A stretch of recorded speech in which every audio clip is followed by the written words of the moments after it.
Hey everyone, and welcome. Today, we're diving into a question that sounds super simple on the surface, but it actually unlocks one of the most powerful ideas in all of mathematics. The question is this: how do you measure change at a single, fleeting instant? Really think about it. You glance down at your car's speedometer, and it tells you your speed, let's say 60 miles per hour. But hold on. Speed is just distance divided by time. To measure it, you have to have some kind of time interval, right? So how on earth can you have a speed at a single instant, a moment where the time interval is basically zero? It's this awesome little paradox, and finding the answer, well, that's what calculus is all about. So first up, let's just frame this as what it is: the speedometer problem. It's really the challenge of measuring a moment, of finding a rate of change not over an hour or even a second, but right now, at one specific, indivisible instant. Calculating your average speed is a piece of cake. If you drive 120 miles in 2 hours, your average speed was 60 miles per hour. Simple. But instantaneous speed? That's a much cooler, trickier puzzle. So to solve it, we're actually going to step away from the highway for a minute and look at a simpler, more visual problem: finding the steepness of a curve. And this is where we can really start to see what's going on. Because it turns out that finding the speed of an object at one moment is mathematically the exact same problem as finding the steepness of a curve at one point. We're just going to use a simple semicircle as our guinea pig here. Okay, so let's break this down. On one hand, we have average steepness. That's easy. You just pick 2 points on the curve, connect them with a straight line, and find the slope of that line. But our goal, the real prize, is the instantaneous steepness at a single point. How do you even calculate a slope if you've only got 1 point to work with? That's the mystery we're here to solve.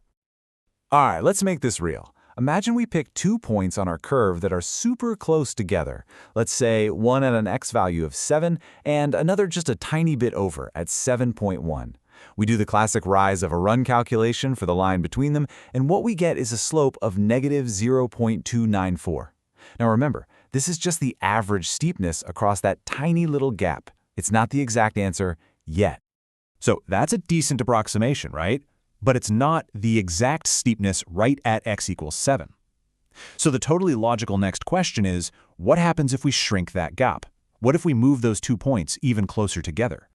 So we do it. We keep our first point right where it is, and we slide that second one even closer, now to an x value of 7.01. We run the numbers again, and look at that. The slope changes a little bit to negative 0.2919. A pattern is starting to emerge here. As our 2 points get closer and closer, the slope of the line connecting them seems to be zeroing in, homing in on one single true value. This whole process of getting closer and closer and closer, it leads us to this really beautiful, elegant idea in geometry. It's a little trick, and it's what lets us finally see the solution. Okay, first, let's just get a bit of vocab down. This line that we've been drawing, the one that connects 2 different points on the curve, it has a name. It's called a chord.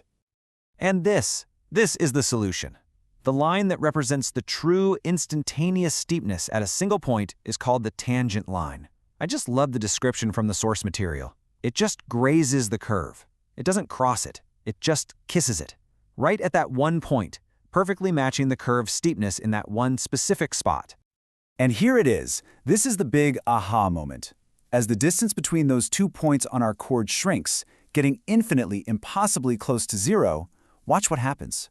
The chord pivots until it perfectly lines up with the curve and becomes the tangent line.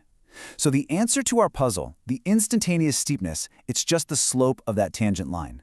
The limit of all those average slopes is the instantaneous slope. So, we've just figured out this absolutely fundamental concept just by using some pictures and our intuition. Now, it's time to give this amazing tool its proper name. That number we've been hunting for this whole time, that exact slope of the tangent line, the true instantaneous rate of change, it has a name. It is called the derivative. Okay, I know, this formula might look a little scary, but don't worry, it's actually just a fancy, formal way of writing down exactly what we just did. Look at it. The top part of that fraction, that's just the rise, the change in y.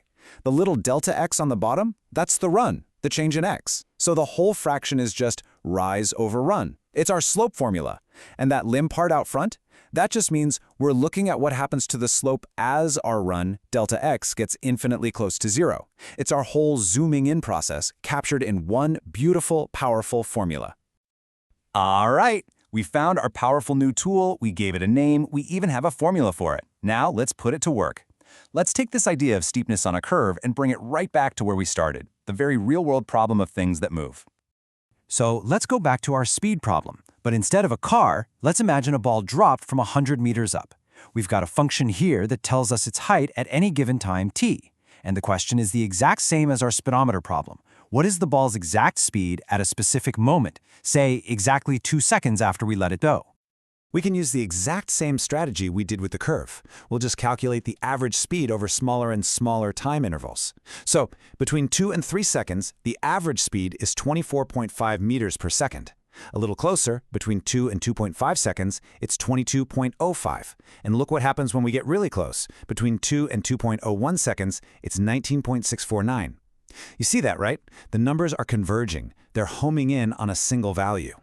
And that value is 19.6 meters per second. That's it. That's the derivative of the height function right at t equals 2. It's not an average, it's not an approximation, it is the precise instantaneous velocity of that ball at that exact moment.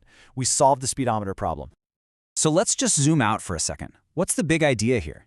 The absolutely crucial takeaway is that these two problems that seemed so different, finding the steepness of a graph and finding the speed of a falling ball, are underneath it all the exact same problem. They are both about finding an instantaneous rate of change. And the tool we use for that is the derivative. And this applies to anything that changes. The value of a stock, the temperature in an oven, the population of a city. The derivative tells you how fast it's changing right now. So, we've done it.